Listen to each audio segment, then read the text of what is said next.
Nanotechnology is the science of working with atoms and molecules to build devices such as robots that are extremely small.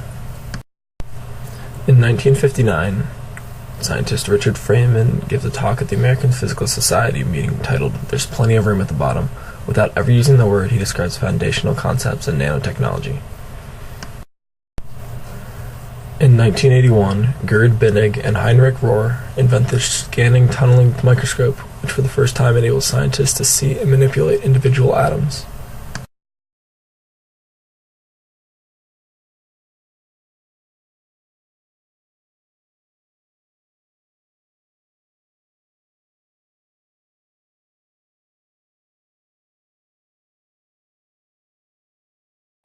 In 1993, a scientist from MIT invented a method for controlled synthesis of nanocrystals, quantum dots.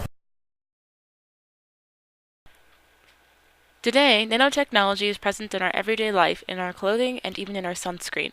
Nanotechnology is currently used in nanoparticles with creating things like carbon nanotubes. Justin Barone, professor of Virginia Tech and biological systems engineering, focuses on creating mechanisms for proteins to self-assemble and fold at a nanometer scale to create strong synthetic materials.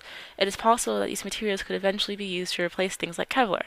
In the laboratory, he and his research team caused synthetically made proteins to aggregate in various ways down different paths.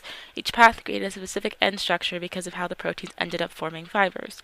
One of the structures that was created looked like spider webs, another looked like human hair, and another looked like skin. Dr. Mike Sang, another professor in BSc, also does work with bio-nanoparticles. Special proteins are attached to the surface of a bio-nanoparticle made from a carbon-based biodegradable particle to guide it to a terminal's location. His research is only in one area of drug-mediated research, a field of nanotechnology which is sure to grow in the future. With the continued development of science and technology, the field of nanotechnology will see many increasing developments in the future. In the medical field, nanotechnology can be used for drug delivery for cancer therapies.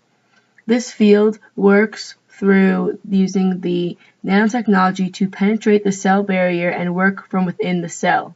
Another way is through vaccine development, along with the use of nanotechnology for environmental protection.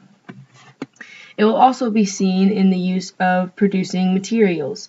Materials can be produced through proteins that are then implemented into the E. coli, which will assemble into the production of spider silk. This can be used to create circuitry and other materials that are hard to develop now without using expensive materials such as Kevlar.